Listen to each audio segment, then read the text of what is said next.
I mean, look at the situation of Soini, for instance. If the chair had set some precedent that he's actually in control, that situation wouldn't have even arisen, because there is a ranking member speaking and Soini is trying to cut him and making gestures. But to tell you what, overall, I've not been too impressed about the vetting.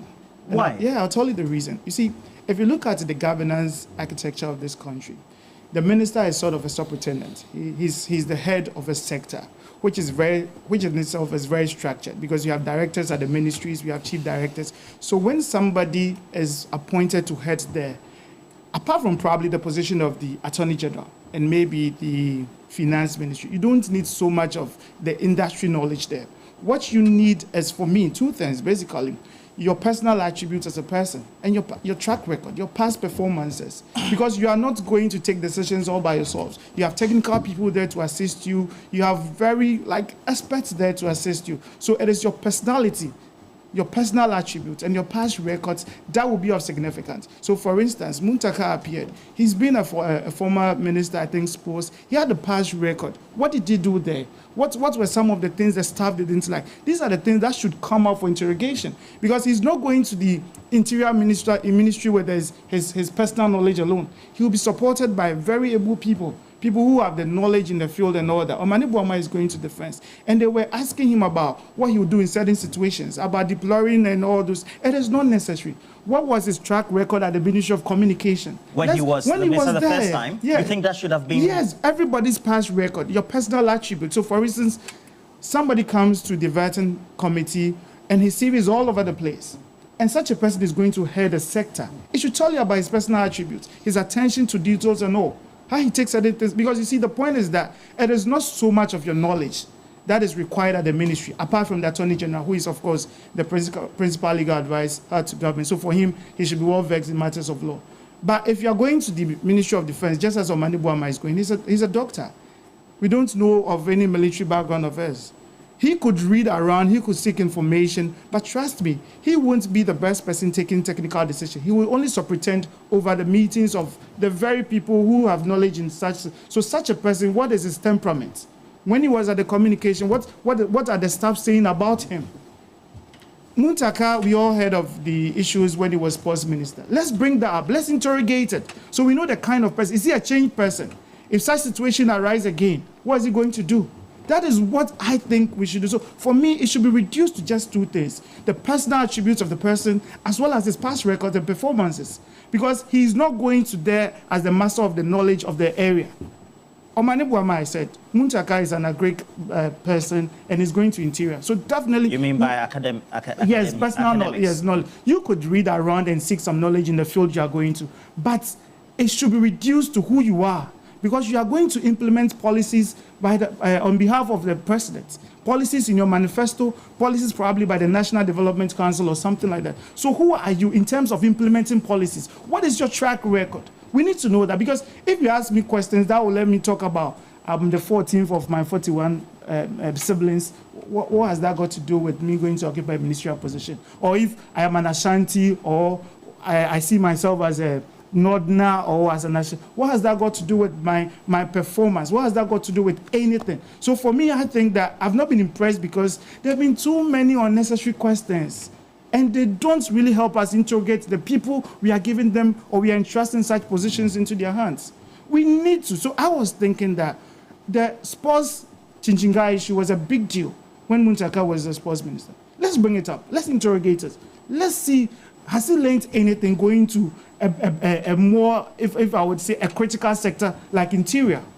Somebody comes to the vetting and they are correcting his CV. You are coming to be vetted as a minister. You never had time, you never thought that your CV is so crucial and important to the vetting to correct the mistakes. And you want us to trust you with huge positions to make decisions on behalf of the state. So for me, I've not been impressed, because the questions have been, a bit superficial, if you should ask me, honestly. Now, if that is very important in terms of the person's personal attribute, the ability to be able to supervise, get the best out of a talent pool of people, to be able to manage. A very structured area. And then more strategic in decision making. It also means that the disposition of the questioners, who are the members of parliament, who have been appointed onto the appointment committee also should be called into question. Of course, that is why I said I haven't been too much impressed, because it is the questions that will elicit their responses. So for me, so I take on Manibama's issue. So my brother was all about how he answered the questions well and all that. Let me tell you this. He has answered those questions, but when he is actively engaged in office, he won't be taking those decisions all by himself. It is his personal attributes like good judgments, good use of discretion, that is going to help him as a minister, not when situation arises. Because people are not even situational sensitive. Because he has said he will do this, but when the situation arises, because of probably situational sensitivity, he will do a different thing. So the questions should go to all this. Let's get who the person is, because it is not his knowledge that is so much important in the sector. It is his attributes and, for me, his past performances, whether in private life or in past ministries. Amabua at the time was at the Energy. He has been vetted for land resources. What are the staff saying when he was at the Ministry of Energy? What was it that he did they didn't like? What was it that he did that they liked? Go there, ask questions. Even if it is possible, get some of them to come to the vetting that when you were with the Ministry of Energy, when you were with the Ministry of Sports, this and these are whatever, what are some of the things you did. And we didn't like it this way. So are you going to, when such a situation arises, what are you going to do? So that we get to know the personal attributes of the person. What about those who haven't occupied public office before? They have private businesses and private capacities in which they've yes, even we should go down. We could have gone down. Probably even their school days. Their school days, we need to know them. See, we need to be serious with this vetting thing. Let Ghanaians know the people they are entrusting power into. Let us assess them by their personal attributes and their track records, and not just by going to read about. So for instance, if you take Haruna Idrisu and the man going to roads, as it governs Abuja, it's now about figures. He says the road sector owes this amount of money. MPP has come out to debunk it. Haruna talks about the cost of the free essay. What has that got to do with somebody we taking to supervise a ministry? If you told me that the amount we owe is 2 cedis and 1 cedi, what has it got to do with Haruna when he was employment minister? What has it got to do with Haruna when he was trade?